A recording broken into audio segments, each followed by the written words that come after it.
Chris Powers is the only real estate mogul I can call my friend. And I mean both words in there, mogul and friend. You may not know who he is, but he is only 31 and has been slinging real estate half his life. He began buying and fixing up homes when he was only 17 years old as a freshman in college, was a millionaire by 23, a venture capitalist by 24, and today is a real estate force helping define the future of a small but up-and-coming city in Texas called Fort Worth. He was also number 10 in the world in Minesweeper once upon a time. Suffice it to say, if there is a game in front of Chris, he is going to cleverly figure out how to get good at it. We talk about how he began a career in real estate while everyone was thinking about fraternity parties, the influences in his life, deciding to invest in tech, and a true below-the-line version of what it's really like as an angel investor whose first round is set to return 15x on its money. That's about 3 times the industry average. He's a unique guy and 100% himself throughout this interview. Those two things are probably 2 of the biggest reasons why he has seen success early in his life. So let's get into it. This is Below the Line.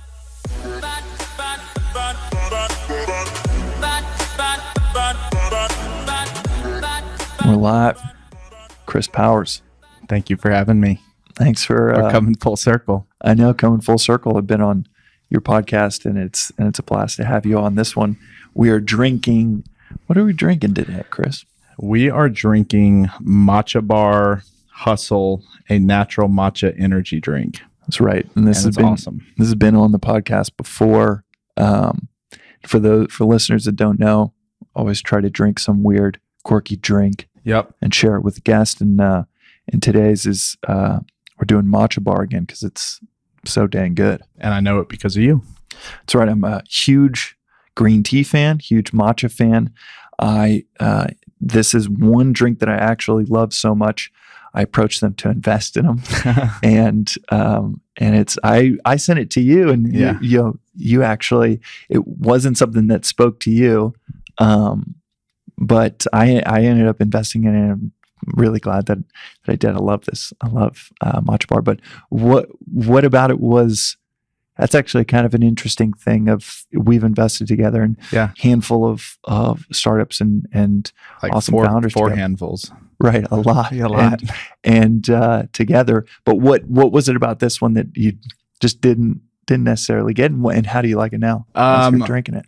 I think having invested in the food and beverage space, in my opinion, I just saw the grocery store getting really crowded. I love drinks, but for some reason, a natural energy drink was like, that's probably not enough energy. I need like unnatural energy. But the funny part is once you sent me that, I walked into a Starbucks the next day and started drinking their matcha tea. And it's actually become my favorite drink. Really? So I didn't invest, but it's funny because it put me on, just even thinking about it, put me on the road to a matcha life. Yeah, and well, I'm excited. That's my favorite form of caffeine. Why did you start liking it? To be honest, I think I just thought the process of creating matcha was really cool. And when I first just learned of matcha green tea, which is just a powdered, they actually grind up the tea leaves and it's a powder and you whisk it in water, and it just looked so cool when I saw it years ago. And then I knew the guys from Matcha Bar when they actually started with a cafe in Brooklyn, and went and saw them there and got some matcha there. And through a friend, Ajay, got to meet the founders and just liked it as a cafe. Then they came out with the drink, and they were raising money for the drink. And you and I had invested in companies like Halo Top before, and so I knew the space a little bit, and just. I think I had gone from loving matcha or just being intrigued by almost the ornate complexity in making it. I mean, like, that's kind of cool. And there's, it must be worth it if people are going through that trouble. Then in truly enjoying the caffeine, it also is coupled with L-theanine in it that helps extend the absorption of caffeine, over a longer period of time than coffee. Totally nerding out here. But so then I got to the point where I just loved how I felt on matcha versus coffee. then got to the point where it was such a pain in the ass to actually make it that it was always just like disgusting, just green powder and in our kitchen sink, and Cheney, my wife, just kind of hating that I would make matcha. Then found out that Matcha Bar, the guys were making a bottled version and then a canned version. I was like, oh, that is my drink. Now I'm obsessed. It's awesome. I love it. And I don't drink Red Bull anymore. I don't drink the unnatural stuff because you crash. You don't crash off matcha. No, I love this stuff. And obviously I'm full disclosure an investor, but I invested because I loved it so much. I remember even before matcha, even it being at the Tilt offices back in the day, I'd go into the kitchen and the refrigerator was like every fucking energy drink on the planet. I know. And it's funny how it's evolved. And I don't drink much coffee, but I'm definitely someone that needs a stimulant, and I'm going to drink this matcha tea with you through this podcast. We're going to kill it. All right. Yeah. And it is, cheers, my man. It's good to share it with you. Cheers. As well as thank you for introducing me to it. Well, thank you for introducing me to podcasting in many ways. I was on your podcast, The Fort, which is focused on Fort Worth business. And for people outside of Texas, Fort Worth is it's becoming the new Austin in many ways. It's really, really just the cool up and coming city to live in. And Chris has been a just real estate savant there for over a decade. Oh man, actually maybe 15 years. Yep. Approaching 15 years, which is when I was 17 is when it started. Yeah, which is so crazy. We'll talk about that story. I want to talk about that. But so this is a lot of fun to get to have you on my podcast. A little background on us, and Chris and I, we've been friends since he was 17, I was 18, and our freshman year of college. and I'd like to ask, why did you enter college at 17? And the first question I have for you is just a little bit about you in high school, the below the line, before you even got into being Mr. Fort Worth. Yeah. When it comes to real estate, what was high school like for Chris Powers? Well, that is a great question. So I think below the line version of high school is a rather interesting story. So I grew up in El Paso, Texas, which is kind of a hidden gem. It's as far west as you can go on the border. And high school for me was, I never picked up a book. I didn't study. It was all about let's party and play golf. And that's very much the El Paso culture. We're on the border, so we can go to Mexico anytime we want. I probably went to Mexico my first time and had a drink when I was 13. And if you didn't want to go to Mexico, you could go out to the desert. There's nobody. So Wild West, right? It's the Wild West. We would drive. I could leave my mom's house, park my car, walk over the bridge, and be in a bar in 15 minutes. So for people that are conceptualizing that, there's points where you're driving down I-10 and to your right is Juarez, Mexico, which is a very poverty-stricken city. And to your left is the University of Texas, El Paso, and literally a 7-iron one way for golf fans and a 7-iron the other way. So this is not miles of difference. This is like hit a 7-iron into Mexico or hit a 7-iron into UTEP. So you build a very, I would say, a cultural worldview. But that's all I ever knew. My grandfather had been there for 90 plus years. My mom grew up there. My dad was from the Northeast. He always wanted to move to Texas, or at least have a job in Texas. So his roommate in law school was from El Paso, got him an internship in El Paso for the summer, went on a blind date with my mom. The rest is history. And where did he grow up? He grew up in the Northeast in Rhode Island. So went to Harvard, did the whole Northeast thing, and somehow ended up in El Paso. And we'll probably talk about this, but life is so random, and the chance of a guy from Rhode Island meeting my mom in El Paso, and here I am, 32 years old, with a bunch of gray hair. And but getting back to high school, so it was super peculiar. I feel like I grew up a ton really early on.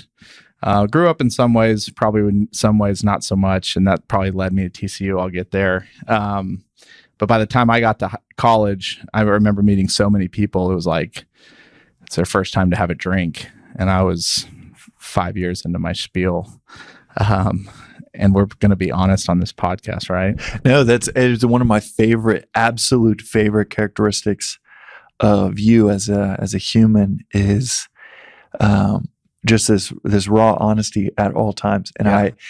I've written it down in journals to myself of just qualities and people that I admire.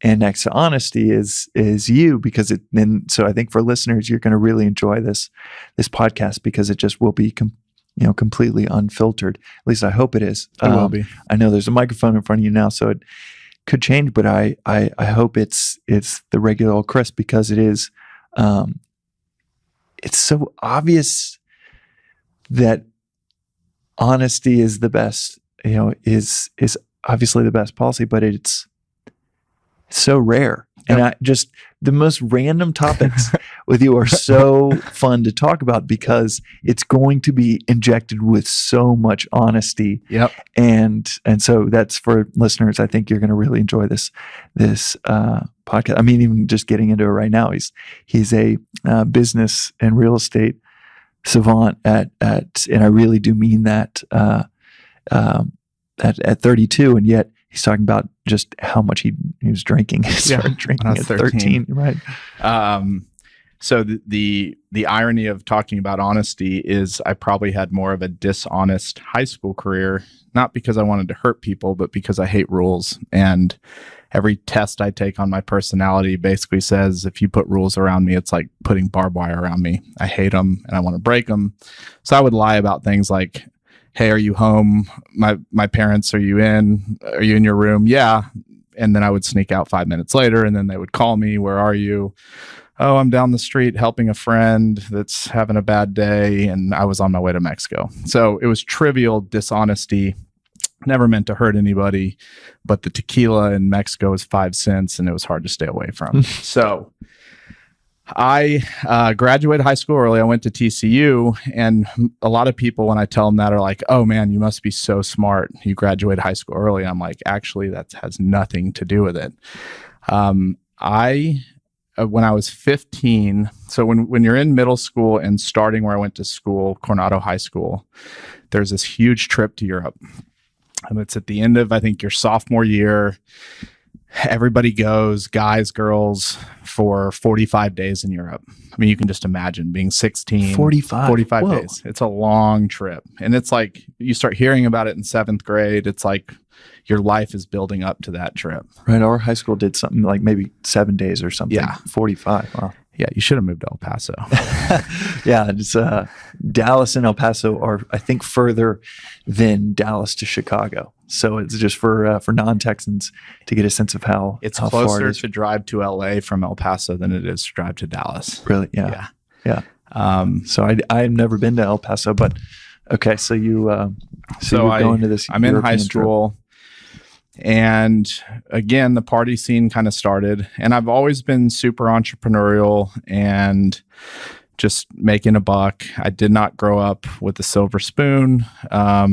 And I'm so proud of that. And I think it's shaped a lot of who I am, but that meant I had to hustle. So one of my first hustles was, there was a guy in Mexico. He went by the name Wolf, and he sold fake IDs. So I would meet with my friends. They would come to my house. I would tell them, go to Walgreens and take your passport photo.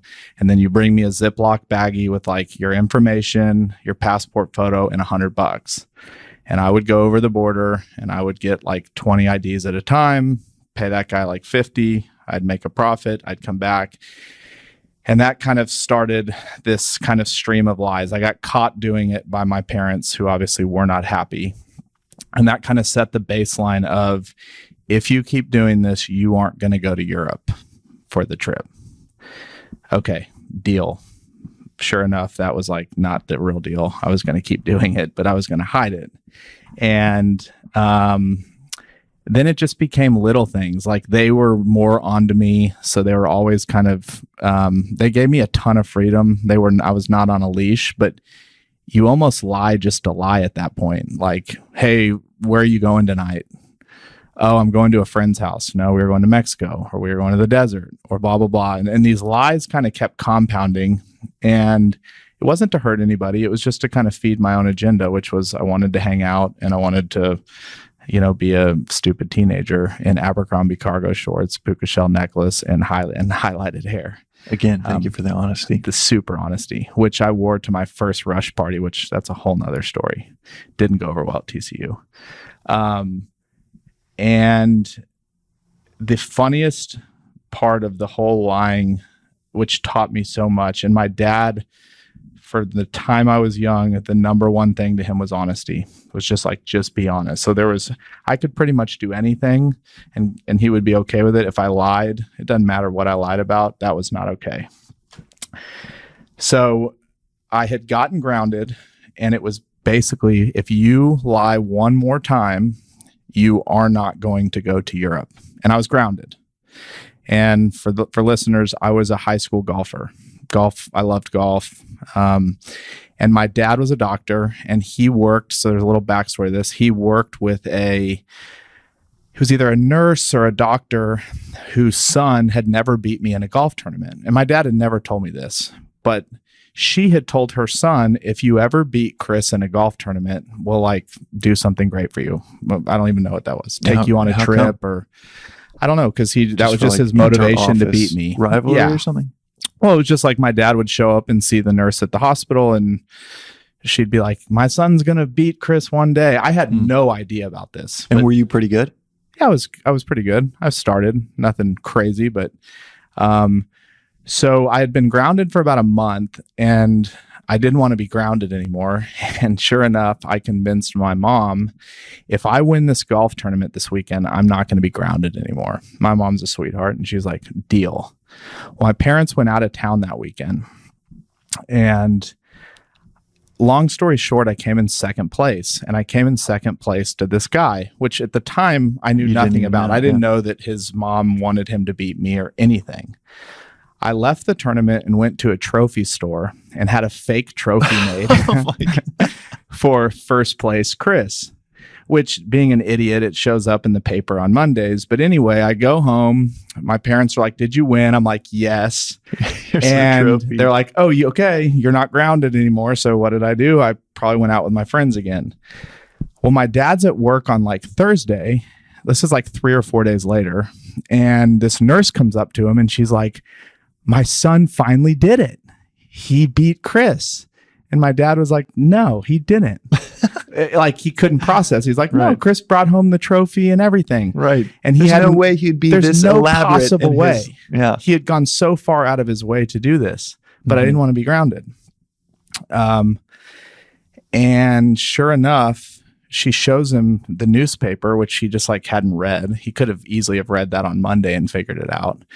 But he was super embarrassed at this point because he had spent all day defending me. Then he sees the article. So I get a call that's like, hey, meet me at home tonight, which I kind of knew something was up. And sure enough, I walk in the house, and there's the article on the dining room table. You didn't win the golf tournament, and you lied again. You are no longer going to Europe. And I said, okay, great. Then I'm going to go to C school, which was where you could go for the summer and basically get a whole year's worth of high school credits in the summer, because all my friends were going to be gone all summer. And I was like, I'm going to leave the house. I can't be here. I'm going to go to C school and blah, blah, blah.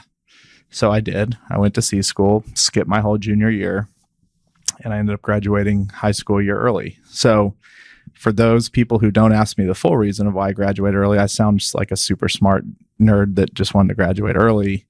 That wasn't the real case. And that started my journey to TCU. Yeah, well, it's, you don't hear that story of people accelerating their academic career that way very often. But thank you I remember you telling me that maybe 10 years ago or so. And we met actually when I was visiting a friend, which this is the even funnier story. Yeah, we met actually. I was visiting a friend at TCU. I was going to school on the East Coast and visit. I came back for a long weekend, and was visiting a friend at TCU and hung out with Chris for 3 days. Stayed with us for 3 days. Stayed in your y'all's dorm room, and I was like, man, and we really hit it off on, I think, just a whole number of different just wavelengths, and. And you were already an entrepreneur at that point, freshman year. I was not, and so that was probably one of the ways that we hit it off. But yeah, we hung out for 3 days straight, and our mutual friend Clark kind of even remarked, he's like, "Man, you guys are really getting along," and and we've become like these fast, close friends. And then as I'm leaving to head to the car and drive back and leave, I'm like saying bye to y'all, and you're like, "Man, Beshara, it has been so good getting to know you." And I will never forget that moment, because you looked at me like, we're supposed to be really good friends by this point. Yeah. And but that was college. That was freshman year. Completely forgiven. But I'm really, really glad that we met all those years ago, and then you came and visited me when I was working in South Africa and building on my first startup in Cape Town, and that was its own just fun adventure, and it's it's so funny because so many people on the podcast are tech focused entrepreneurs, because that's mainly my network in San Francisco, but. And we're back here in Texas recording this episode.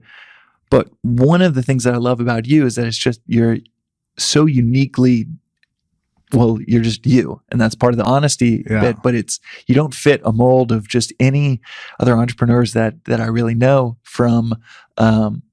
Everything you did, you were really good at. Yeah. And it's usually those people that kind of take the safe path. They go and become an investment banker. I think you joined, a private equity group or something for like 3 months. Yeah, like 3 weeks. 3 weeks before leaving. That's something that, it was always interesting. I never got the backstory on that. But, after we graduated, and we're all kind of figuring out what we were doing in life, and you had already been, and you got your start, it was flipping houses, right? Do you mind talking a little bit from 17 until this point of joining this private equity? So this is 2004. This is pre-real estate crash of 2008, and had come into TCU. I think I had gotten my wits about me. I was no longer on my trivial lying path, but now I was focused on the goal, which is what I was always focused on. Again, I never lied to hurt anybody, just to kind of fit my own party agenda, which I think I'm actually really thankful I got a lot of that kind of immaturity out really early on in life. And I think that's something a lot of El Pasoans would say. They all went to school and they were like, this is old news. Like, we've been doing this forever. Not everybody, but a lot of people. And so I got there, and there was a guy that had won Entrepreneur of the Year. His name's Adam Blake. He is still a great friend of mine. He actually just sold his company, a tech business, 2 weeks ago. Go Adam. And I was an investor in that, and it's awesome. And he's been a friend for 14 years. And I met him at a party, and he had won Entrepreneur of the Year because he was buying houses. And I went up to him, and of course I wanted to know how he was doing it. And he basically said, you're going to go down to Countrywide Loans, which at the time was like the epitome of what was wrong with the financial system. And you're going to tell them that you want to make $100,000 this year. And basically they're going to give you a loan. So you're not going to have to prove that you're going to make 100. It was called stated income at the time. So a 17-year-old walks in, I give them the script, and sure enough, they give me a $100,000 loan. I go buy a house the end of my freshman year. So I didn't turn 18 till the end of my freshman year. So I was 17 when I got the loan, and got it leased to some buddies, and then went back to Countrywide. And now that it was leased, it was like magically worth $140,000. So they said, do you want to refinance your loan and pull out cash? And the rest was history. So built that up through college. At the end of college, had 8 properties. We had started a management business, a leasing company. I had kids at TCU that would work for me and lease houses during the summer. And it was really, a lot of it was just to have money to hang out with my friends, go on spring break, do a lot of that stuff. But a lot of it was, I just loved it. But I'd be lying if I said it was what in my heart believed is like, this is the start of a long entrepreneurial run within real estate. I didn't know what was going to happen. But I graduated in 2008 at the bottom of the bottom. And so, and one side note, I think that personality tests, like the ones that are being put together today, are so unbelievably fascinating and are so underrated. So I've spent a lot of time learning about who I am and taking these tests, and they all tell the same thing, and they're so damn true. But basically, my DNA is an entrepreneur. There's just nothing about me that's not an entrepreneur. Well, if you go and apply for a job and you don't know that's your DNA, and just like all interviewing, you kind of show up to fit whatever role you need to kind of say what you need to say to get the job. So now going back, it was 2008. I was flipping homes. The crash had happened. I was fortunate enough to get a line of credit right before the crash that allowed me to have access to liquidity to buy foreclosures so that the wheels were still turning. And thank God the houses I owned were next to TCU, which was a university that was blowing up and was relatively unaffected. But what I did realize is once I was out of school, all my work was done by noon. And so I was like, again, the world wasn't really turning at that point. I was still relatively young. And I was like, I'm either going to start getting some bad habits again in the afternoon, or I can go get a job. And so I was like, I'll become a commercial real estate broker. So I would do all my work in the morning on my homes I was flipping. Then I would go do my commercial brokerage work, which is you kind of eat what you kill. It's not like an office desk job. And I thought this would be awesome. I'll just learn and do both. I think I was at that job for a total of about 4 weeks. As soon as the rules started being kind of put around me again, I was like, So it was a commercial real estate. Yeah. Actually here in Dallas, it was Stream. I met a ton of great people that I still know today. They were awesome. They hired me.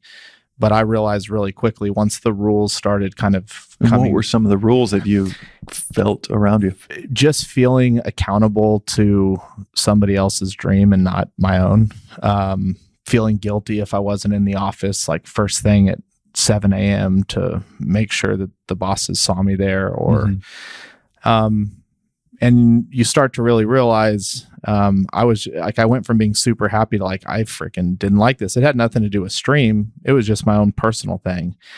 And once I left that job, after like literally a couple months max, I said, I will never work for anybody again because I never want to feel that way again. And for anybody listening to this, there's all different types of people in the world. Not everybody fits that mold. But for a while, it kind of, at the time, I was like, why can I not get happy working somewhere? Or why was it so, I totally know what you mean. Yeah. I've felt it as well.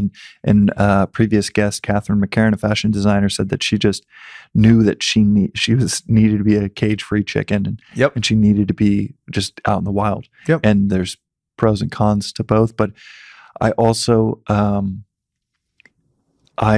know what it's like to actually think it's something wrong with you. Yep. Because you look around, and if you're at a large company, you see hundreds and hundreds of people that are all fine with it. Right. And, or at least seemingly fine with it. And then within me, I just couldn't, whether it was working at a 35-person nonprofit right out of school, or even a time that I loved at Airbnb, I still was like, this is just, I do not belong here. Yep. And I was so continually confused why why so many people did feel like they belonged until I just realized, okay, I remember when you were going to Airbnb, like having this sick feeling in my stomach of like, I know you had sold your company. I knew it was just part of like what was going to happen, but like this guy that's been a cage-free chicken is about to have a big cage put on him. And how's that going to impact him? And to be totally honest with you, you made it way longer than I ever would have. Yeah, it's one of the greatest companies out there, but so many friends. And it has nothing to do with Airbnb. It has nothing to do with the people. It has everything to do with who you are as a person. Right. I'll say there's a personality test, the Enneagram, which is, which I don't know if that's, it's not like that's one. Yeah. Yeah. It's Carl Jung, one of the greatest psychologists of all time. It's based on his work. And I think it is spot on for me. And that was actually, as you bring up personality tests, what in work and running company and being maybe also to do with Silicon Valley, just these little online kind of tests for team dynamics and things like that, or executive coaching. I've done maybe 7 or 8 of these, and that one was the most correct. And then there's another one. It's colors based that I also thought the disc profile, maybe. Yeah, I think so. And total shout out to those. They have been extremely illuminating, incredible for me to realize. Okay, that's that may be why you're thinking. That might be the reason you're thinking this or that, or why you're feeling this way. Or for me, I think I just spent probably my whole 20s just thinking everybody's just like me. Yep. And then the last few years realizing, okay, that is actually a really, really big weakness, to think everybody is like you. And I remember a moment of having that realization. Part of the reason why I would get so frustrated is assuming that everybody saw the world how I saw it, and I just couldn't understand. And then you realize we've been really big into this deal called Culture Index, which it's not a personality test, but it's the science of people, and it's how we recruit now. And we don't even there is a series of tests people take before we even interview them for the first time. 1, so that we just make sure we're starting with the right candidate. And 2, because when you're interviewing, again, people will tell you whatever you want to hear. And if you have no science or data to back up who they are, you can get swindled really quick. And everybody's in their honeymoon phase for 6 months until the real person shows up to work. And that's when you're in trouble again. And no matter whether it's somebody who we've promoted, or somebody we've pivoted in the company to a different role, or somebody we've let go, 99% of the time we could go back to the test and say, this was all very predictable. When did you start doing that? Probably 4 years ago. What turned you on? So my partner, Jason, we'll chat about him, I'm sure, been a huge blessing in my life. I can't imagine running a company without a partner, but we'll talk on that later. He came from a huge real estate company that was winning Culture of the Year like every year. And he would, when he first came on board, and started partnering with me, like one of the first things he asked was like, how do you recruit? And I was like, I don't know. I just put a job up and interview like 10 people and pick the best one. And I mean, that's what you do when you're a 5-person company and you're just trying to run as fast as you can. He was like, whoa. Most companies do. Yeah. He's like, whoa. These are people that are going to devote their life to you. You're about to devote your life to them. It's almost like getting married, especially when the company's small and you're so in everybody's life, and you're not going to like even test them or like interview them twice or 3 times. Or I was like, no, like we got to go. And this person sounded great and their resume is good. And he said, well, we use, and I think it was the disc profile at the time is what we were using. And it was just amazing how many times somebody would say one thing and their disc would say something totally different.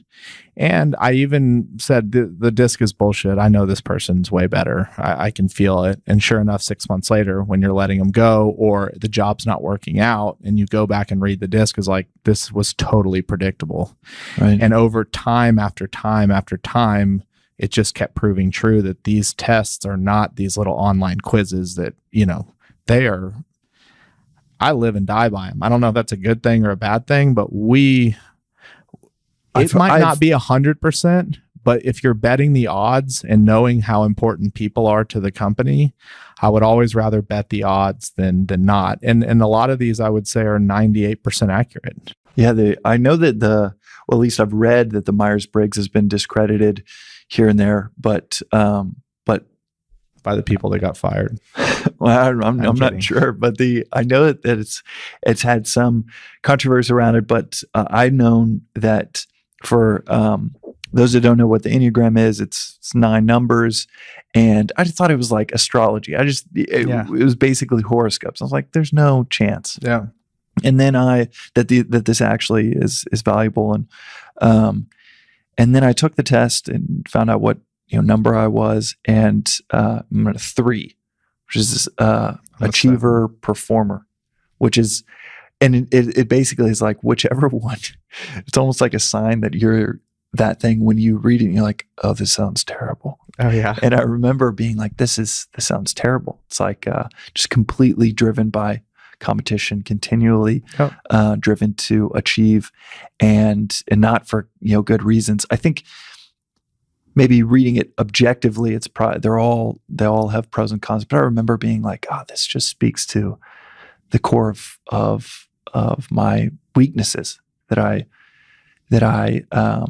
and being an entrepreneur has a lot of selfish tendencies by societal norms. And at first I had the same realization you did, is like, man, I'm this selfish person. But then you realize, if you don't, it's not selfish how we think about selfish in some ways. But if those people in this world don't exist, the world doesn't move forward. And it is very clear that each one is so helpful to a community in its own ways. I think I probably came across that for the first time maybe 3 years ago, maybe 4 years ago, and started to embrace it and understand that it is just the way. I think one of the ways I've heard it described is it's basically like if you put a marble in a bowl, roll it around, it's like, where does the gravity just bring it naturally? What's the lowest point in that bowl that the marble will go to if nothing is touching it and nothing's affecting it? And I'm probably butchering everything about this, but about the kind of academic side of it. But for me, it's been so helpful to understand why I'm attracted to certain ideas or pursuits or adventures versus others, and try to make a more rational choice rather than just kind of letting gravity take its course. Because I know that it is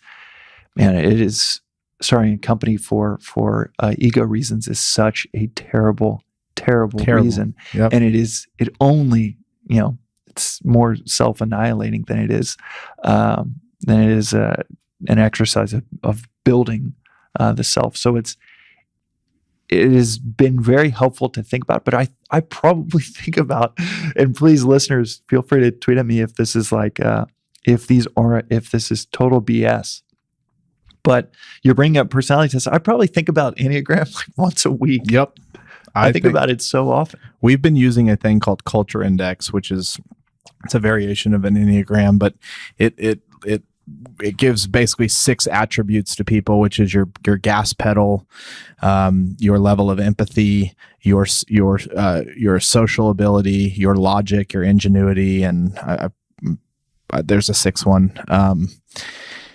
And it's this dot pattern, and we've spent a lot of time and money on training people how to read the dots, but I keep going back to, at certain moments in my career, I'll look back and say, these were things that changed us forever, and learning Culture Index has changed us forever.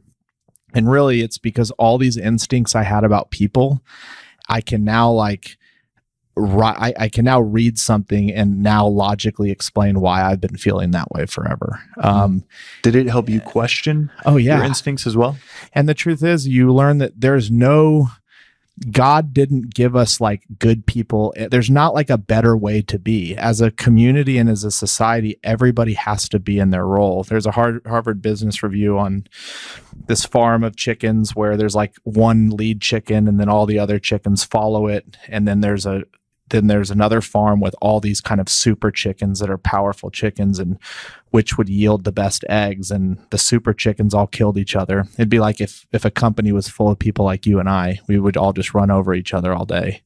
You have to have people that have a brake pedal, and you have to have people that are all gas. I'm all gas, so I need to surround myself with people that have a little more of a brake.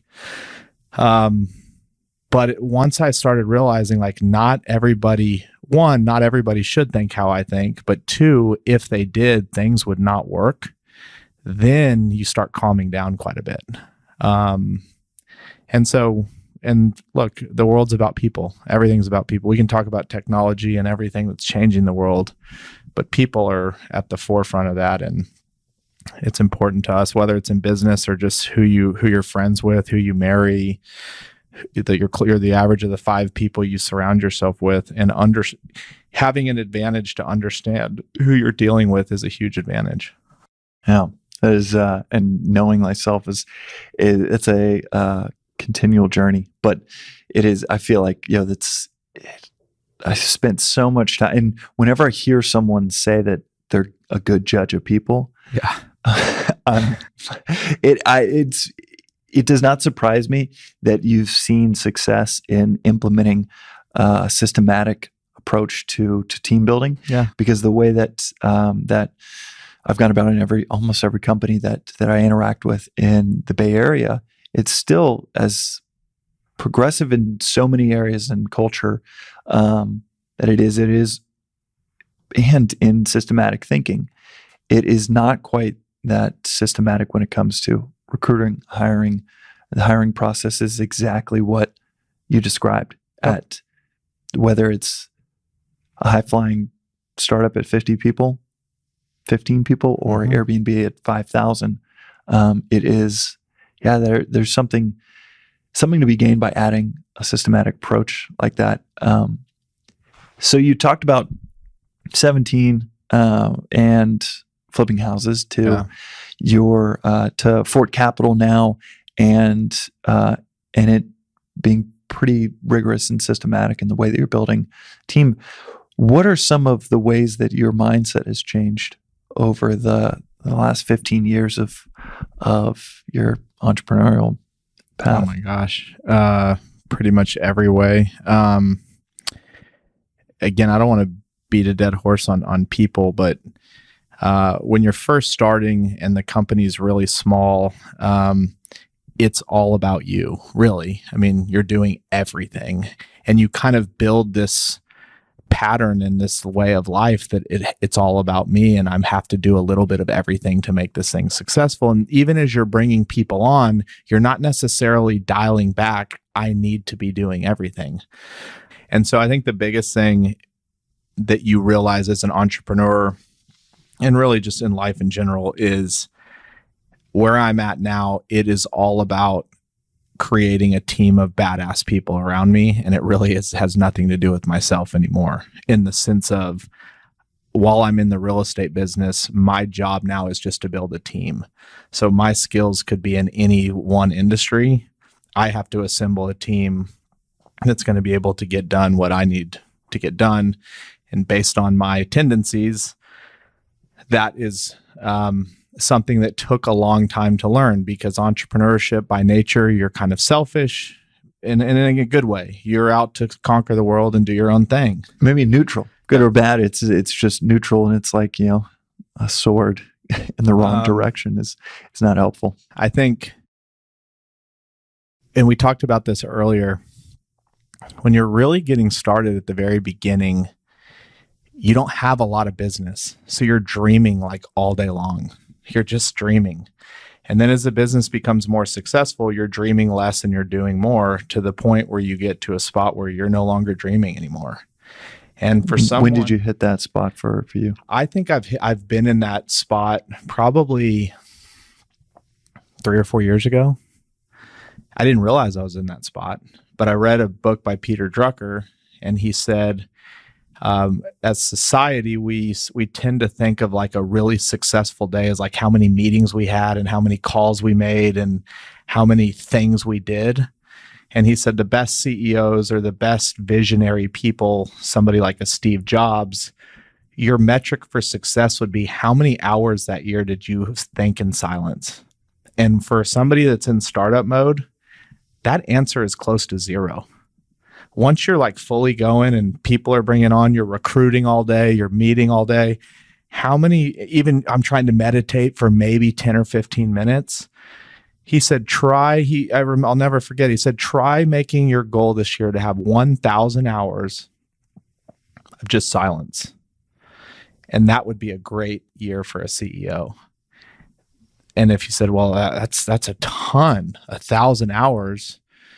Well, that's really 20 hours a week, which is really like 2 hours a day or 2.5 hours a day. It's really not that much. And it's not that you're not doing anything. You're dreaming about your business. You're thinking about the future. You're thinking about who I might recruit, but you're sitting in silence without people and emails coming your way. And he said the best executives on the planet would track more to that metric than how many calls they made or meetings they took. And that was a big kind of moment for me. Interesting. Yeah, I know that Warren Buffett and Charlie Munger talk a lot about their blocking off 4 hours every day. And I think to just think. I think we don't give our, you said this many years ago, and we were joking about how like consulting and money managers, like their goal is to convince you that life is so hard or money management is so hard. Complicated. Yeah. We know very well that buying a Vanguard index fund with no fees is the best investment somebody that doesn't invest for a living could do. Consultants are by nature should be working to put themselves as out of work, but in turn, they're always finding that next huge problem. Oh my God, I could go on for hours. In this world where your idea of like how to get better is consuming other people's shit. And I remember you told me don't outsource your thinking. I'll never forget that. And I don't think and in a world where there's so much content and so much access to read somebody's opinion on this or hire this consultant or whatever it may be, we really discount how smart we really are and how much our gut really does know what the best thing to do is. But we're constantly being told all day, your gut's good, but it would be better with me, or it'd be better with a consultant. Well, consultants in general, yeah, their whole livelihood is based on complicating things. There's no consultant in the world. This is what I love about angel investors being helpful to companies is all they do is simplify. Like you could take the most complex thematic thing like OKRs at Google, and one of my favorite angel investors, a guy named Elad Gil, just broke it down for us. He was like, okay, it's super simple. OKRs, boom, boom, boom. And it was like a 30-minute phone call. Yep. And then we implemented, and 6 months later we were doing, Or I'm literally reading Measure What Matters by John Doe right now. Or you can be told that you need to read a book that is 250 pages with the same concept. And what they're really selling you on isn't the concept. It's that it's complicated and you need to read a 250-page book to actually get it. Yep. And consultants are very much like that. It is basically no consultant will kick off. They'll never kick off the first day, the meeting for 3 hours by saying, look, okay, it's really simple. it's actually like super. You guys you'll get this within 24 hours, and it's basically these 7 things. But an angel investor who has all of that expertise, usually just far more expertise than a consultant, will literally just do that. And at least my favorite ones, like Ron Conway, I remember telling me when I was thinking through some process or something, he's like, I just went on this rant for like 45 seconds of what we were going to do strategically around, I think it was around a fundraiser or something. And he just looked at me so confused. And this is maybe one of the best angel investors of all time. And he looked at me confused. And he was like, what are you talking about? That's way too fancy. Just keep it simple. Yep. And it was not only right, but that started to trigger this thinking of just keeping things super, kind of gave me permission to keep things super, super simple on something as ornate as, raising $10 million. It's funny how we tend to, and I just had this thought, this is coming from nowhere. We tend to think of things in the future as complex, but reflect on them in the past as like very simple. Yeah. Like if you were to recall this book I just read, I wouldn't tell you about all 250 pages. I'd give you like 2 lines of like, this is what it was about. It's great. and you take that long message that was scattered across 250 pages and distill it. But as you think about business going forward, it's always like, this could be really complex. And then when you talk about it a year later, it was a very simple. Yeah. Well, it's everything that I have encountered that I would have thought would be complex. My dad has this quote of it just in type of scenarios like that, that it's like, no matter how complex it might seem, most of the time it's extremely simple. And that doesn't discount, as he would say, it's like anything really tough, like raising a $10 million Series A for your business. It can be tough. It can be like bench pressing 300 pounds. It's not going to be easy, but it is simple. Yep. And every consultant that I've ever dealt with, and these are actual consultants that have worked for me before, and will just tell you straight up at McKinsey, the joke is that they steal your watch and tell you what time it is. Yeah. As a consultant, consultants by definition are incredibly incentivized to complicate it. Yep. To where you retain them for another 9 months. Yep. Another 9 months. It's like a nonprofit should be working to put themselves out of business, but the problem gets bigger every year, and we have to raise more money because the problem is actually getting bigger as they get bigger. Right. Yeah. Right. Yeah. Listening to Charlie Munger talk about compensation consultants is, you have to be super nerdy, but go to YouTube and just watch Charlie Munger talk about compensation consultants. He's like, talking about these public companies, has there ever been a compensation consultant that came in and told the CEO and the executive board, we need to decrease all of y'all's pay? Like, how are they going to get hired again if their job is to decrease the pay and actually do the right thing? Is no, they just keep coming in. No, Airbnb just paid their CEO X, so Uber's CEO should be paid this. Like, you don't need a compensation consultant to tell you exactly what they're going to tell you. Yeah, as it is. I mean, yeah, I think it's. I could go on forever on that topic, and we have chatted about it. I think you in real estate and myself in the technology sector, it's just, you see consultants all the time. They're always around kind of the scene, but the best technology companies just so rarely ever employ them for anything critical, and that obviously speaks volumes for they will employ them. But I think the investors that push wanting their companies to have consultants are usually filled with investors or people that are more academic or haven't run a business or run a company. Like Ron Conway wouldn't be telling you that, but he's probably run a company or built a business. Yeah, he's taken a company public. Correct. Right? And it's another one of my points for today is I don't know how you could be an investor, especially in early stage companies, having not been in one or been a founder. It's crazy to me that like academia prepares you to invest in a startup, which has nothing to do with like what academia would say startups have or business is about. Well, speaking of, you bring up investing. When did you start angel investing in technology companies? And would love to know the beginning of it, and then we'll talk about kind of the below the line version of what it's been like being an angel investor, because there's just so much posturing on oh my gosh online of what it's like, and you always keep it so real. Yeah, and you're VCs damn good love at it. VCs. Yeah, they love themselves. VCs do love VCs. But yeah, how did your angel investing career start? So in the early days, while I'm a real estate business, and we don't have to talk about this too much on the podcast today, or maybe we will. My goal is to look more like a tech company 5 years from now than a real estate company 5 years from now. And technology has always absolutely fascinated me. And being in Fort Worth and running a small real estate company, and again, knowing I'm not going to go work for someone, moving out to Silicon Valley and doing all that just was never an option for me. So it was always in the back of my head, it was always, how can this guy in Fort Worth kind of get into that world? And I'm sitting with him right now.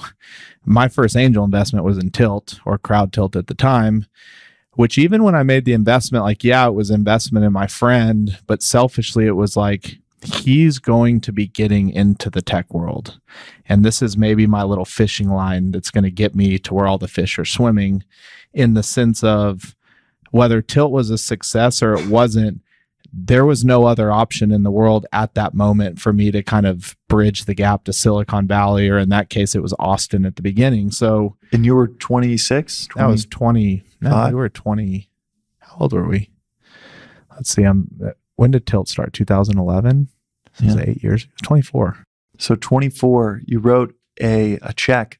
Where did the money come from? I didn't even ask you back then because I was so pumped and nervous. And it was more of just like, wow, this is amazing that I, a friend believes in me, but do I want to take on this kind of responsibility? But I never asked, and I didn't know how angel investing worked. I just didn't think to ask. But where did you have the funds to invest from? The first time I made $1 million is when I was 23. And that changed my career forever, was when in the real estate world, and I'm not saying this because to say, hey, I made $1 million, but what changed, I had disposable income at that point, and maybe we edit this part. No, I think we keep it in. This is below the line stuff. This is below the line. I had been this small real estate guy in Fort Worth doing local deals, and we had bought a bunch of land. And this was 2011. The market was still like barely recovering. And we, ended up selling the piece of land to this huge institutional developer. Made more money than I could have ever dreamed of at that moment. It was at a perfect time when you were starting to raise money for Tilt. And that was like my first time to say, like, I'm investing in a tech company. Obviously, I had known you from Develo and everything else. I knew how motivated you were. You had spent probably a year on Tilt before you really even raised that round. Like 9 or 10 months. And at that point, it's like, recognize who you're looking at, a guy that's putting it all on the line. I would bet on that more than your business model. The business model in angel investing also it has something to do with it, but how many companies actually end up doing what their initial deck said they were going to do anyway? Mm-hmm. And that's, again, where you can overcomplicate things. You start running these like financial models on a 2-person startup. It's like the stupidest fucking thing I've ever heard of. Because you're really betting on people but you don't know that at the time. You think that's what you need to be doing. You're told that, consultants and spectators will tell you that's what you need to do. It's what I did with my first company out of when it was literally just an idea in my bedroom in college. Well, it's because in academia, the answer has to be A, B, C, or D. It has to be one of those. And in business, that's just not how it has to be. It could be A, B, C, D, E, F, G. Or L ends up being so much better than all the rest. And you never saw it. And if you get lost in A, B, C, or D, you could miss. To me, it's all about the people, and somebody that's going to run through walls no matter what they're doing usually will find a way. Now, there's circumstances, no doubt. But even with that person, if you were just to bet on them enough, at some point, they're going to pierce the veil. And that's usually what you hear. You always hear, I started 9 businesses, they flopped, and then I started Uber. Well, I mean, I don't know what it is, but I think Uber was something like it's something like that. 4. And that's a common story. You're kind of betting on this big theme and this big idea. But look, when Uber first started, nobody had a clue what it would be today. It was like, hey, come pick me up from the bar, and that's what it is. And now we're sitting here betting it's going to change transportation as we know it forever. So you wouldn't have had that thesis of, I'm betting on the company that's going to change transportation forever. You were betting on the company that was going to help pretentious assholes get home from the bar in a black limo. Yeah. Yeah. Right. But you probably could have looked at Travis and said, this guy's a badass and he's probably going to figure stuff out and run through walls. Right. He'll run through walls and we'll figure out what's going to go on. But if you had to view Uber's investment as what it is today, you probably just would have never made the bet. So when you mentioned the story of you being at school and there's this person that wins the Entrepreneur of the Year award, and I'd love to know, what was your perception as a student kind of perceiving this person that had seemingly made it versus now at a young age of 32, you're invited to speak there pretty often, and you're the one speaking on campus. Is there a huge contrast between that perception, if you can go back that far and remember, to the reality? Well, even going back to what we were speaking about with the personality test and really the deeper meaning of knowing who you are, when you see somebody that fits the mold of who your DNA is, you gravitate towards that person. So there was 9,000 students at TCU, but I guarantee you there wasn't 9,000 people reading that article about Adam, who had won Entrepreneur of the Year, going, this is going to be me. There might have been 100, and of those 100, who pursued it. So I think one of the things I really think about, even when I'm speaking to an entrepreneurship class, is looking out at the audience going, 90% of these people aren't truly entrepreneurs, or at least they aren't going to have the DNA makeup it takes to get there. And I think one of the biggest things I try and do when I'm talking to young people is be as brutally honest as you can be, because it's really easy to think of entrepreneurs, especially the way they're kind of glorified today in the media, and that they're these superhumans that just lived a life. And you see, they're going public and they're now worth 2.2 billion, and last year they were worth nothing, and blah blah blah blah blah. I call them shit sandwiches. What you don't often see or hear or talk about is it is so freaking hard to build a business, whether it's a small business, a medium-sized business, a large business.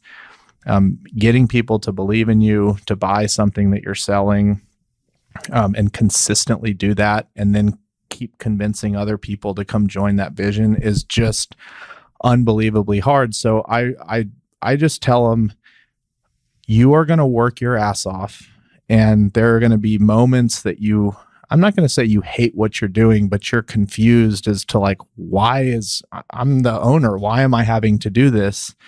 And I don't know what they are, but they're these like little euphoric moments that we chase, is the gratification of kind of going to that next level.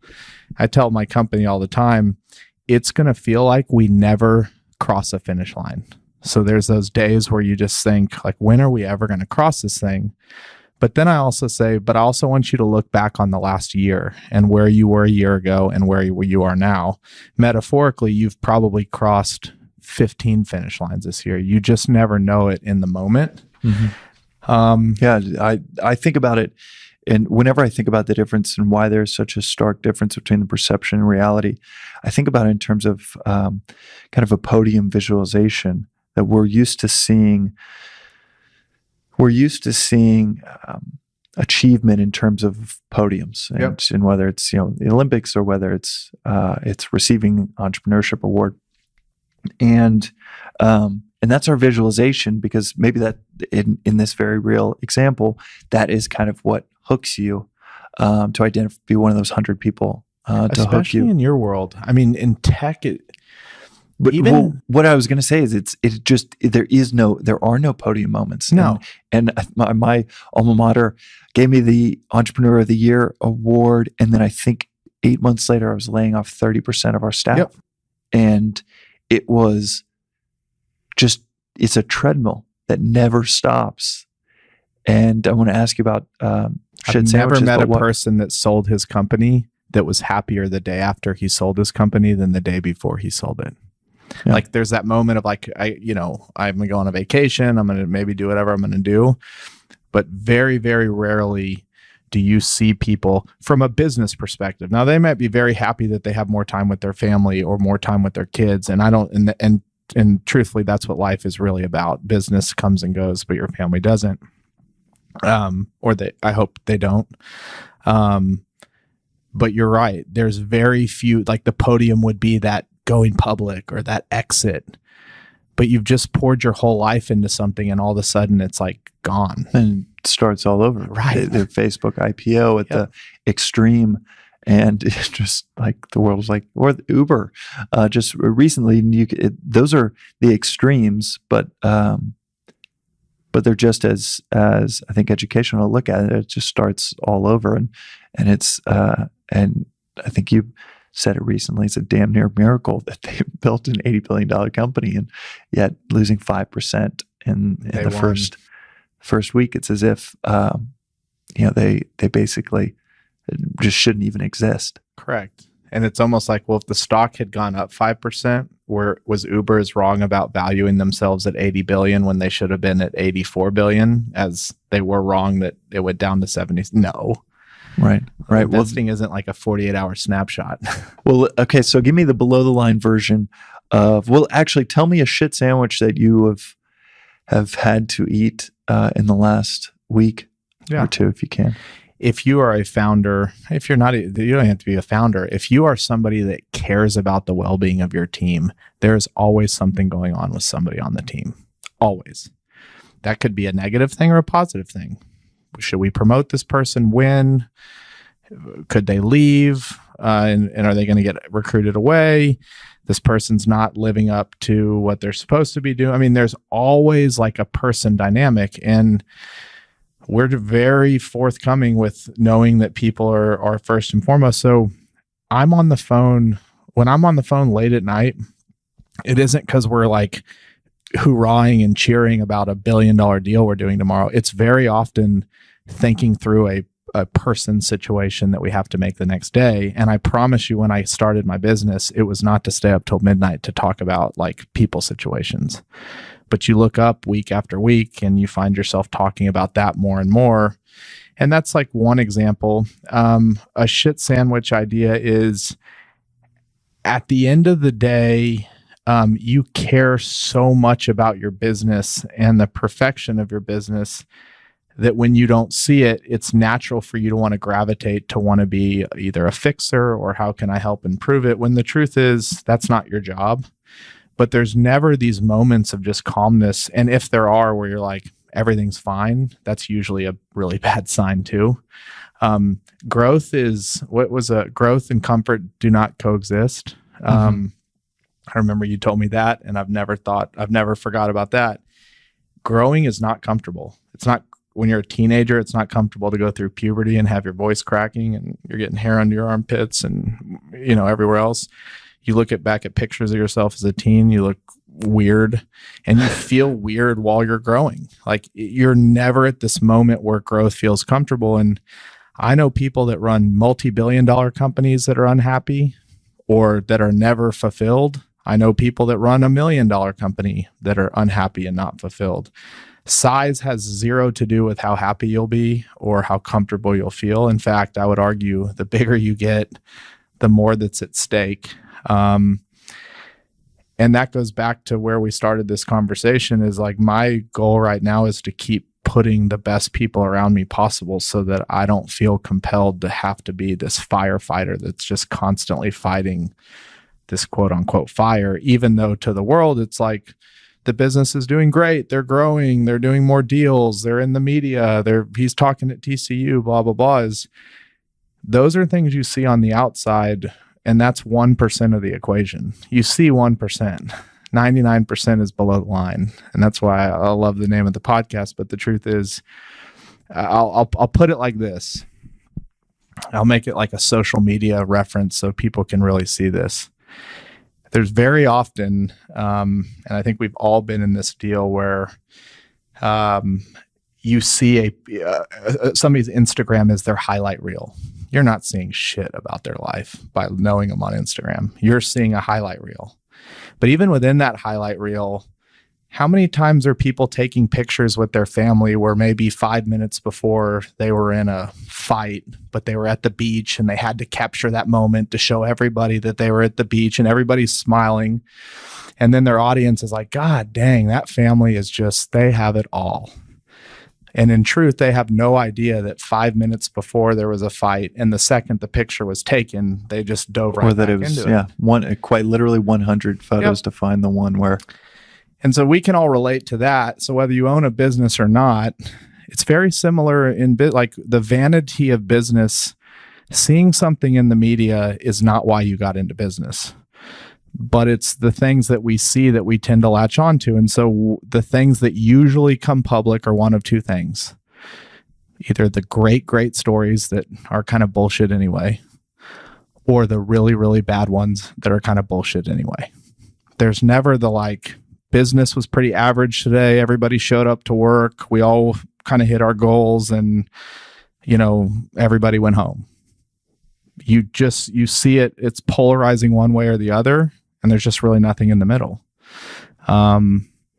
And the either other are usually just 1% of the time, and most of the time they're bullshit anyway. I don't know if that makes sense. No, it does. Yeah. Well, it's I think it just going back to that perception and reality. They're not. Yeah, even on the same spectrum. If it's 1%, 99%, it's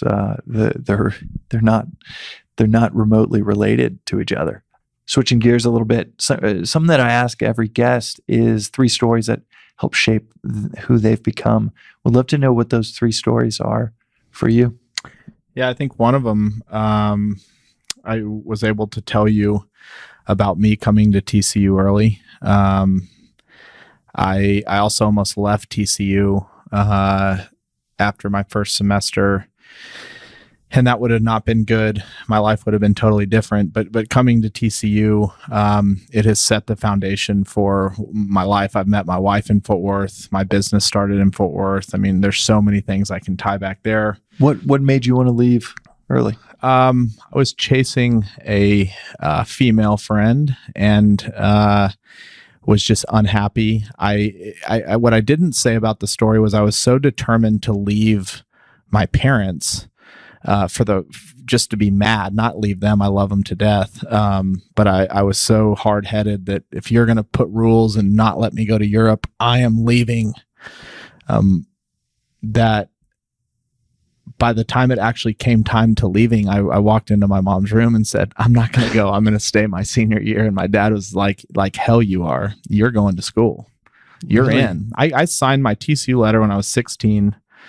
And it was the best thing he ever did. It just kind of proved to who he was is you're not going to go do all this and get to where you're going to get to. And then all of a sudden, because you want to stay and party an extra year in high school, you're just going to quit. He was like, you are going. And I thank him every day for it. Second story, is my dad passed away tragically 6 years ago. Without getting too much into it, I think the point I want to make there is that to me was a black swan event in my life. So I remember having thoughts for a long time of like, nothing really bad has ever happened to me. I mean, there was nothing I could point to, and I had seen tragedy and sadness kind of around me, but nobody had ever died in my life. I had never failed out of a class. Like, I don't even know what truly terrible. Was not born in a impoverished country. And I mean, I had so much to be grateful for. And I literally used to remember having some thoughts of like, something could happen. And my dad passing, he was in a bicycle accident, was in the ICU for 30 days and then ended up passing. And without getting too much into that, it really made me grow up super quick. Like my life changed completely. And I remember you going through that. And one of the biggest things that I remember was each day, especially as he was in the ICU and it wasn't clear whether he was going to make it. I remember the emails. I remember the daily emails from you asking for prayers. And I also, to all of us as friends and maybe everyone you knew. Yeah. But I also remember that you felt blessed through it all. Yep. I remember the emails and just the conversations were about how blessed you. It was independent of any result. It was how blessed you felt to have had a dad like you had, and like you had, as well as I feel like days after him passing, it didn't shift at all. It was still just a continual feeling of feeling fortunate.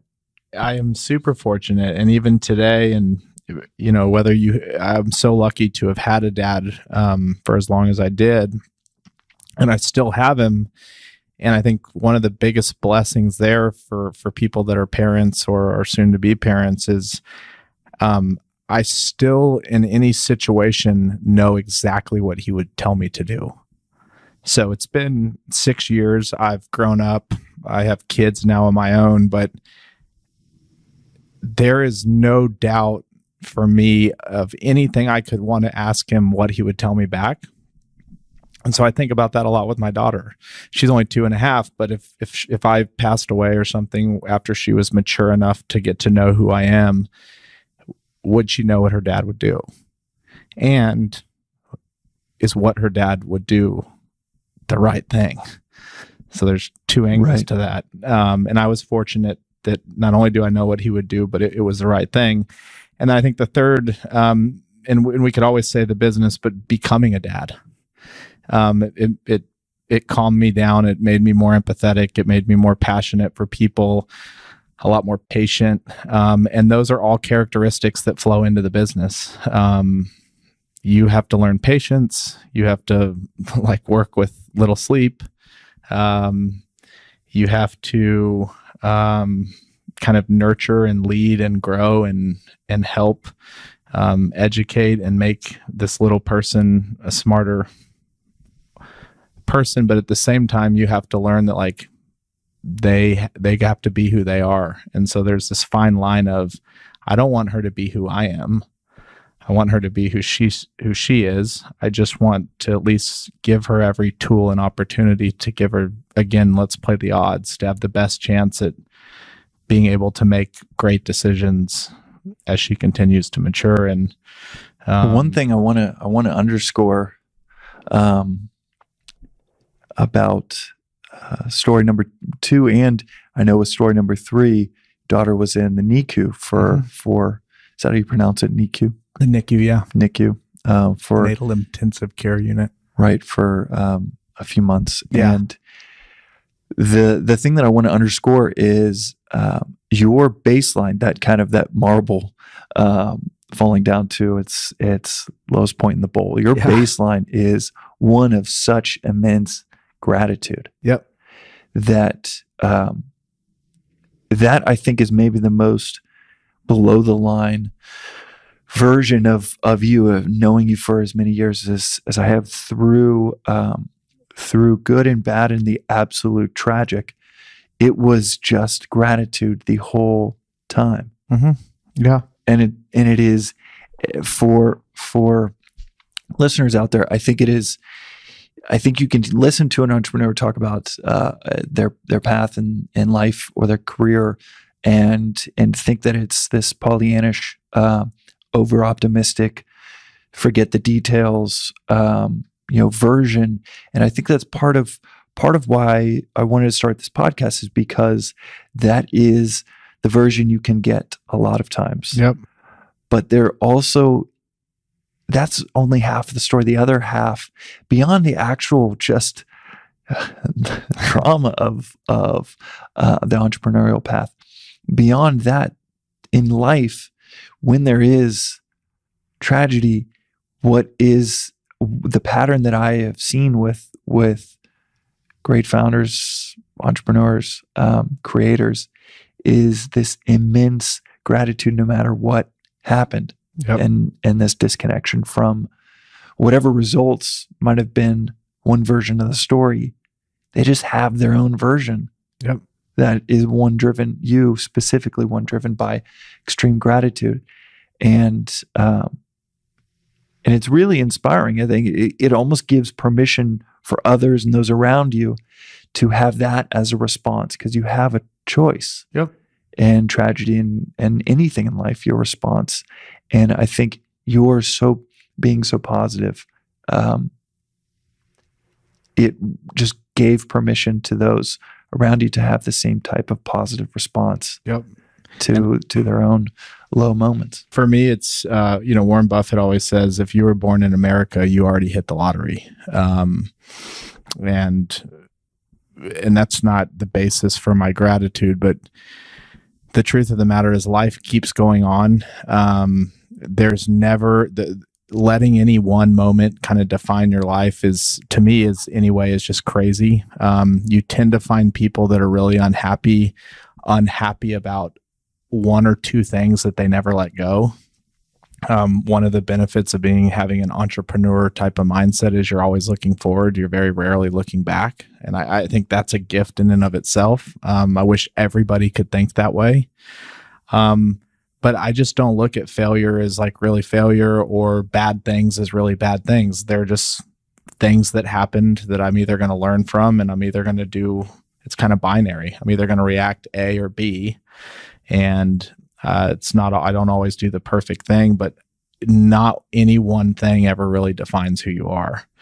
And I think going back to what we think of when we read articles or we see in the media, they're very good at trying to define somebody's life by a single event and then rallying or a single around. variable. Yep. And it's just, this is them. Yep. And it by definition and sometimes by design it reduces you to this thing you cannot change. Correct. And I'm not a CEO and a husband and a father. I'm Chris. And these are things that I do in my life.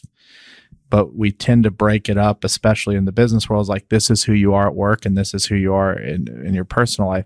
Well, that's just fucking crazy, because what's going on in your personal life is going to dictate what's going on at work, and what's going on at work is going to dictate what's going on in your personal life. That's why, to me, there's not two things. It's just this one thing. It's this mixture, and you're just constantly trying to get it right.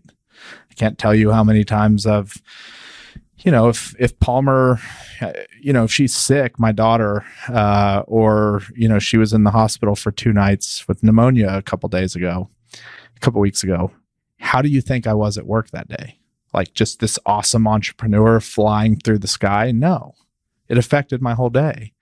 Now, I didn't go in moping around and telling everybody, but internally, it's not these two things. It's just Chris. And you are going to be affected by things outside of the office, and anybody that thinks it's kind of two worlds, it just has they're setting themselves up to be very disappointed. Well, the last question I got for you, and this is also one of my favorites to ask, is what is something you think a lot about but you rarely get a chance to discuss, either professionally or socially? What's something that goes through your mind more than most other concepts? I think something I think a lot about, and if you use kind of two ends of the spectrum, you think about, we keep going back to Warren and Charlie, but these guys that don't have cell phones, they don't use their computers, and they are very outspoken about, they sit in their office for 8 hours a day and think and read, and they don't need emails and tons of meetings and tons of anything. They kind of are in control of where they're going to let their mind go. This is Warren Buffett and Charlie Munger. Yeah. Yep. Mm-hmm. Alternatively, you kind of take your modern day kind of person, and they're checking Twitter, they're on their computer, they're getting newsletters in their email, they're getting text alerts. One thing that I've thought a ton about is when you get put into a group text message and it's for that one event that's happening like that weekend, but like 2 years later, somebody decides to send a text into that, like you are pulled into this, like you're tethered to this group that you did not, start that day thinking like, I'm going to get tethered to this group. And before you know it, you might be going on like another trip that you never knew about because you're somehow are still linked to this text chain from 2 years ago. And I guess it's more thinking of, maybe hijacking makes it sound worse, but how vulnerable our brains are to get hijacked in one way or the other. And going back to wandering, and Jeff Bezos talks a lot about wandering. There is a ton of great things in my life that have happened by chance and being hijacked. To tie in a thread of one of your guests, Justin Kahn, he posted a tweet about a book, Leadership and Self-Deception. I happened to be laying in bed that night reading about it, clicked on the link. The summary was good enough for me to order it on Amazon. I ended up reading it. It changed my entire life. I sent 150 of them out for my investor gift and kind of end of the year gift for people that I talk about. But it was just that random wandering that changed my life. Well, then, something funny about that is actually you sent me one of the books as well. Loved it. A phenomenal read. And when Justin was over, we chatted about what books are you reading that they enjoyed. And I think it was before that we recorded the podcast, and he mentioned that. Yeah. I was like, oh, I just read that. One of my buddies just sent it to me. And I had no idea that it actually came from him. Yeah. That is a nice benefit of being so tightly connected. Yep. In this global, unprecedented way. But I see what you mean of hijacking. You can be benevolently and the beneficiary of that interconnectedness, but also it can be to your absolute detriment. Yep. To be hijacked in and out of your wandering thought, your thinking time. Yep. Gets sabotaged or hijacked for 40 minutes by some rage incited by Twitter. And your brain only has so much energy for every day, and you can burn a lot of energy for 40 minutes on like a negative thought that pretty much drains you for the rest of the day. And you didn't ask for that. You just happened to be scrolling through Twitter, and all of a sudden that hook got you and you've been hijacked. So maybe what I'm saying is more the awareness that is a very real thing, and just being aware that it's very real, I think is a positive thing. Alternatively, I talk to people all the time that are, especially people that follow a lot of politics or something, they're just always either really pissed off or really happy, but it has nothing to do with like anything really important in their life. If they were to list the top 5 things that are important to them, it has nothing to do with what made them really pissed off or really happy that day. It was that first article on Twitter or Facebook or Instagram. How, as an entrepreneur that's grown up in the social media realm and utilized it quite well for your businesses, how have your social media habits changed over time? One, learning, we now think of it as we're just having an ongoing conversation. So not any one post should be the post. It's an ongoing conversation. Two, and it's actually... Or just for you personally, though. For me personally. Yeah, have your social media habits I'm off Facebook. Changed? I'm off Instagram. One, it gave me 14 hours of my week back based on my screen time. Wow. I think that those are the gateway drugs to your phone. So I don't think I was on Instagram 14 hours, but it would get on it. Then I'd get on my email. Then I would check stocks or whatever. I don't even know what I would do. And I can't tell you how many times I would like get off Facebook and then the next app I clicked was Facebook. Like, that is crazy. Right. I totally know. You just dumb thumbing through your phone. You go through the same 3 apps. Yep. Over and over again in a 7 minutes. And now for me, we have Instagram accounts and Facebook run by our marketing team. But for me personally, it's Twitter and Medium. And I like those because the people that are putting out the content for the most part are writing from the heart. I'm not saying they're right or they're wrong. And in fact, I like reading things that are opposite view, but it's not like a CNN or a Fox News where the content is being put out to elicit a reaction that brings in tons of ad dollars and revenue for the business. These are just people that are writing. Who cares what they really write about? And look, some people might make some money off of tweeting a thing or two, but those two mediums in general, people are just putting out their thoughts. And that to me is a little more raw than Facebook and Instagram. Do you get hijacked? Does your mind get hijacked by those mediums as well? Yep. But I'm super aware of it. So I can catch myself before I go down a rabbit hole. But again, there's that vulnerability of sometimes getting hijacked could be the best thing that happened to you that day. So it's more the awareness of it. And especially on Twitter, I am unbelievably conscious about who I follow. I do not follow any major media. I do not follow the president. I do not follow any politician. If there's somebody in my network that starts retweeting a lot of the politicians, they're out of my network. And I'm constantly just keeping it to people that I believe will give me something valuable. Yeah, there are people. I couldn't agree with that more. And their services to just delete all of the people you follow, and you get to start over. And I think that's in general. I just started getting rid of anyone where I can already assume what they're going to say. Yep. And if you can predict what someone is going to say, then you are that person is basically ideologically entranced. Yep. And it's a good sign that they're ideologically entranced. So it's just there is no reason to follow them if you can predict what they're going to say for obvious reasons. But then there's also something really healthy of getting away from someone with an agenda. And it's hard to find people that don't have agendas. But when you do find them, like Justin, or the folks on the podcast, just every guest I could follow forever because I don't know what they're going to say. Yep. And it's usually enlightening and insightful. Gary Vee had a quote, and he just said, everybody's saying, oh, social media is changing people. And Gary always says, no, it's just exposing people.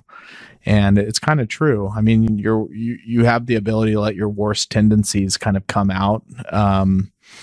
But to your point, the people that keep me interested, keep me thinking, keep my mind stimulated are the people I'm going to follow. And if I don't like them, I'm going to unfollow them. And boo-hoo to you that now you have 98,999 followers instead of 99,000 if I leave you. Okay, I know I said last question, but I want to ask you one more last question on the below line version of being a venture investor, and you have a venture fund. But I would love to ask you about a topic we have talked a lot about, and it's a bit different than the perception of VCs on Twitter. And I can tell you, in knowing you, how well you've done, or I can tell listeners, Chris has done extremely well as a venture investor over the last 6-7 years. And I might have been the toehold of you getting into it, but you have done so well that it is like laughably well for a guy in Fort Worth, Texas. It is, and it is so cool to see how successful you've been. And it's hard to lose money if you're doing it seriously in this market. So huge caveat, that caveat applies. But I would love to know your below the line version of what it's like to be an actual venture investor. Yeah. Well, we've talked a lot about this. So I'm in Fort Worth, Texas. I do not have this company filled with all these venture investors. I take a different approach, which is I lean a lot on other people. And so, for example, if you have come in and said, I like this deal, and I'm just going to pick somebody, Andreessen Horowitz is in the seed round, I know immediately that there's been a ton of vetting done, a ton of due diligence. Like, these probably aren't two con artists. Like, a lot of that work is done. I don't have to go run these detailed founder background checks. So a lot of VC investing, especially from Fort Worth, is just trusting the people around you in that way. But I think the second thing is... And that's not a Fort Worth thing. It is the exact same thing. The thing I tell, or just randomly drop, I'm not necessarily telling anyone, is angel investing and venture capital is the easiest game compared to actually founding a company. And they're around the same table. They're at the same board meetings. Yep. But investing is, and the best investors will admit this behind closed doors. But I think you're one of the public ones that will say it publicly. It is just because you are an entrepreneur as well. You know the contrast so deeply. I know the contrast. It is nothing like being an actual founder. It is so much easier than being a founder. Oh my God. And today VCs think they're the founders. They think of themselves as the founders, and that they are, they probably have more to do with the success of the business than they do. I am not discounting a great investor can open doors, make introductions, help you. And by no means am I taking that away. But as a whole, again, if everybody's saying they're the number one VC, then nobody's the number one VC, right? And it's the only game I know where, as long as you invested in Facebook, your other 500 investments can be zeros, and you're still going to be God in the VC world. Right. It is the only profession I know of where you can make a decision in Tuesday, November 19th on 2016 and live on the laurels of that decision for 5 years. No surgeon can say, well, I did a pretty good job about 4 years ago on a patient and get away with that professional, that credibility as as within their profession for years, like an angel investor or a venture investor can. I mean, I know one of the guys that sourced the deal at the Series A for Facebook still talks about being the guy that sourced the deal for Facebook. Yeah. That was 15 years ago. Yep. And people salivate over it. I told you I would be honest, and so I'll kind of end it on like these two things, and this might kill my deal flow. We'll see, but we're invested in Halo Top, which is arguably one of the most successful consumer packaged good companies to come out of the last 5 years.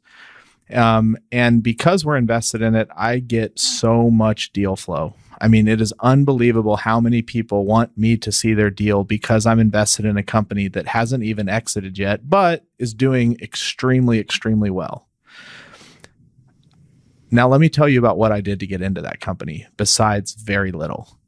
I had I give myself the credit for being in the room and putting myself in the position. I'll give you credit. I want to hear your version of it because I know you take the most self-critical for sure. Version. I'll give you credit, afterwards. But what goes through your mind when you think about that Halo Top deal that someone on the other side of the table will think is so impressive? Yep. How did it come together? So again, I think the reason why I do well in investing in early stage companies is because I've walked that walk, and the conversations that I have with founders on our first call have nothing to do with the spreadsheets and the 5% growth next year. I ask them when I first talk to them, I say, how you feeling today?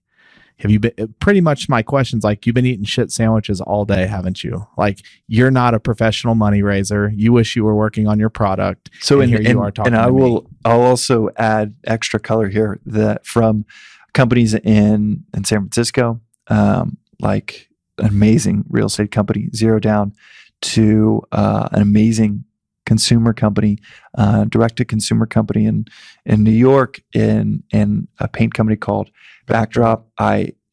Across the country, to a company out of Kansas City. You've connected with me. It connected me with a number of amazing founders that.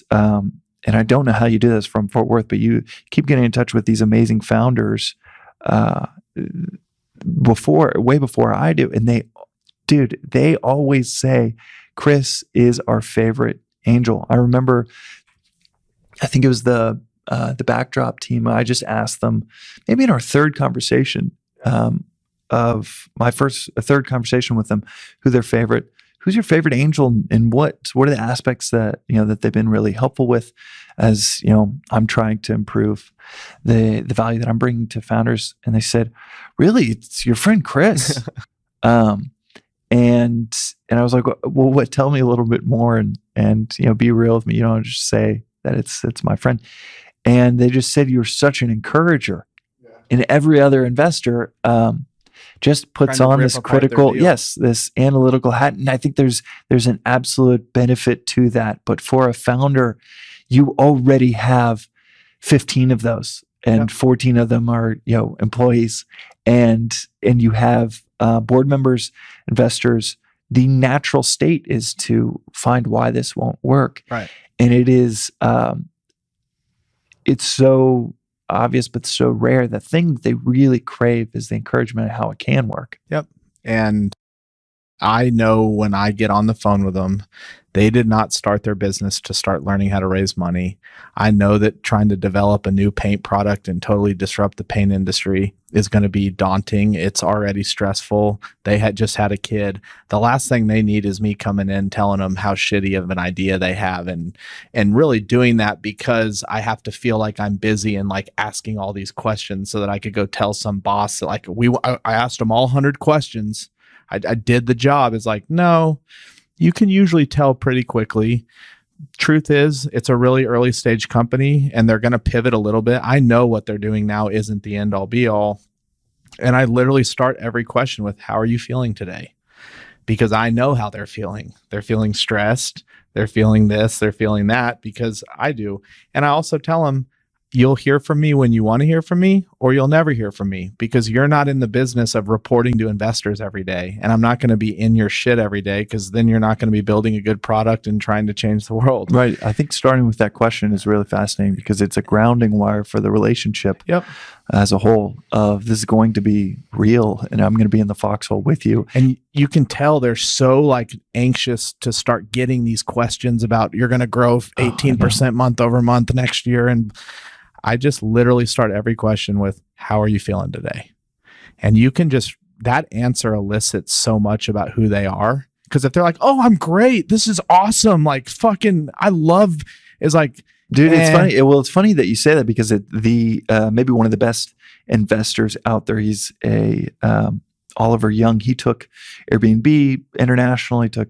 He's taken a handful of massive companies internationally. He took our company international, and I learned so much from him. One of the things, his favorite interview question is, how do you feel right now? Yeah.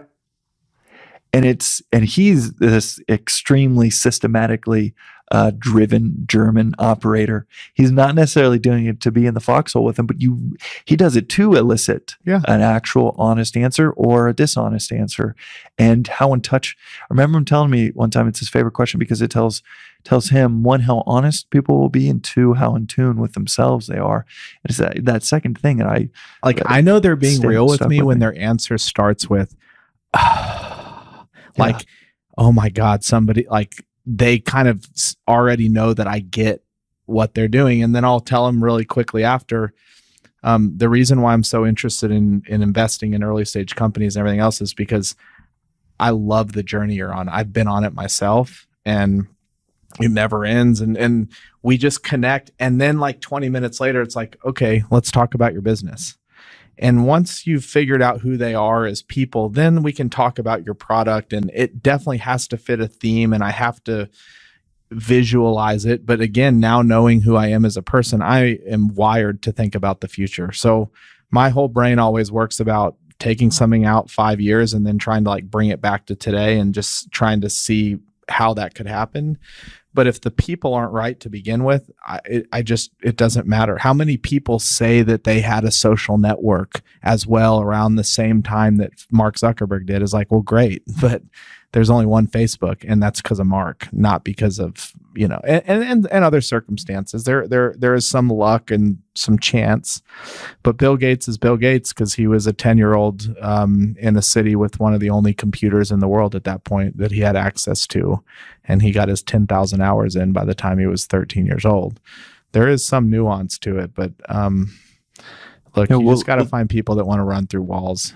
Well, it's a very different line of questions when you're looking for that. But tell me so I cut you off on the Halo Top deal. So how did you find? So we have our venture fund, and it was a tech fund because tech has scale and it's sexy. And this was the first fund we did, and it was all about tech. And so I give myself the credit that I had done the work and put in all the hundreds of hours to be in the room to have the opportunity to see Halo Top in its infancy. So you can't discredit that part. And you started a fund at 25. Yeah. As an immense amount of gumption to do that. Yeah. Okay. And at that point, it wasn't about the amount. It was just, if I can have some dry powder to at least write $10 or $20, $25,000 checks, I'm doing my part, and that's enough for an angel. You don't have to write these huge checks. But I had a friend, and he Walton Ward, he is awesome. He is very successful as a VC, very well connected. He brought me this deal, which was this ice cream company out of LA, which, like, when he emailed it to me originally, I emailed him back, was like, not interested. I'm only interested in things that can scale, and ice cream doesn't scale. And he was like, no, it's going to be really good. So here was my due diligence. I drove to the Central Market. I tasted it. I liked it. I emailed him back and I said, I'll put 50 in. I trusted him so much, and he was so passionate about it. I didn't have to do a whole lot more. I don't have to know everything in the world to invest in it. I just have to know that the people I trust know that they know. And that's where I think a lot of investors get really sidetracked, is they believe that they have to know everything rather than you could still just know the person that knows everything and be just as successful. And to me, there's just no ego in me having to know the answer. I just have to know that somebody in my line, in my little decision-making process, is somebody I trust enough that if they're that convicted and I like it, I'm not just shooting checks out to anybody that asks. But it was low protein. There was no ice cream that tasted good that was better for you than traditional low ice cream. calorie. Yeah. And this low calorie, high Walton, protein, who has been unbelievably successful in investing, was super passionate about it. So at the time, I would have told you, this will probably make a return for the fund. It'll be our lowest return, but it'll probably be our safest bet. And we know how this could end, but we could make 400 to 500 times on our money. Yeah, that is a. I'm kind of glossing over that last number you just dropped, but yeah, that is. So I have two dual voices in my head. One is like, well, all of the caveats apply. So lucky. It is. This only applies if you're following on instead of leading. Smaller checks versus larger checks. All of these, there's that voice in my head of reason, and then also just all of the reasons why you're in the place to do that, of all of the risk that you took early on. But that voice exists at the exact same time this other voice exists, where it is a profession where you can be so wildly wrong the majority of the time, 80% of the time. 90%.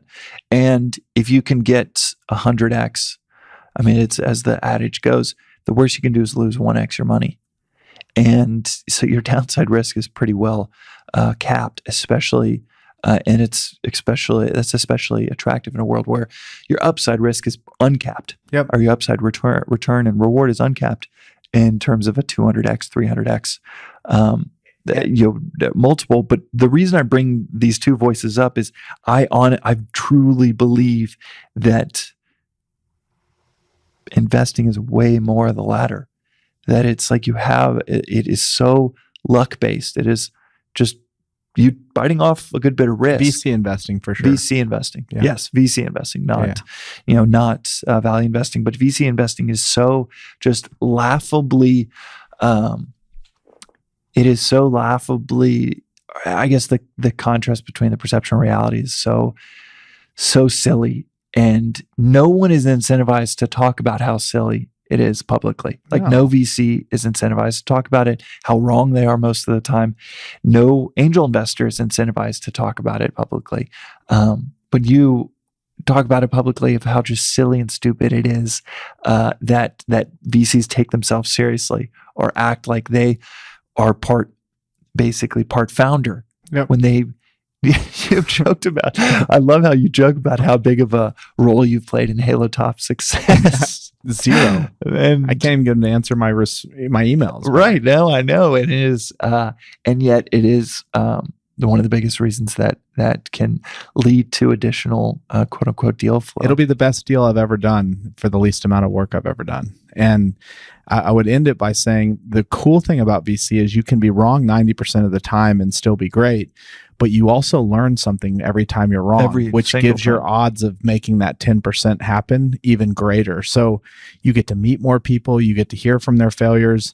And it's like what Charlie Munger always says, you're smarter because you learn from people's failures than because you learn of their wins. Well, and yeah, I think the best venture investors are the ones that actually do it enough to understand that it is about maximizing returns and not about minimizing risk at all. In fact, you can still do the 1090, but that you are only thinking about, okay, how do I maximize this 10 rather than minimize the risk of the 90. Okay, well, on that below the line version of how you think about angel investing and venture investing, I think it's a great place to stop. Chris, thank you so much for taking the time to chat with me and making yourself available for our listeners on everything that you're working on and the things that you actually think about. I am so excited to be on this, and you've had a huge impact on my life, and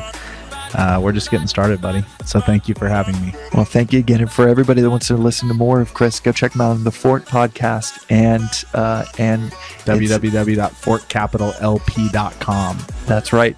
See what his day job is all about. Thanks so much, man. Hey, friends and listeners. I hope you enjoyed today's episode. If you want to hear more of these types of conversations, go over to your favorite podcast app and hit subscribe. Or leave us a review. Good or bad, we love hearing from people that appreciate this type of conversation and want more of it. You can also follow us on Twitter at @GoBelowTheLine, as well as see in our Twitter bio our email address for you to shoot us a note on any suggestions of guests or topics that we should cover. We read every single one, so thank you for those that have already sent those in. That's it for us today. We will see you next time on Below the Line.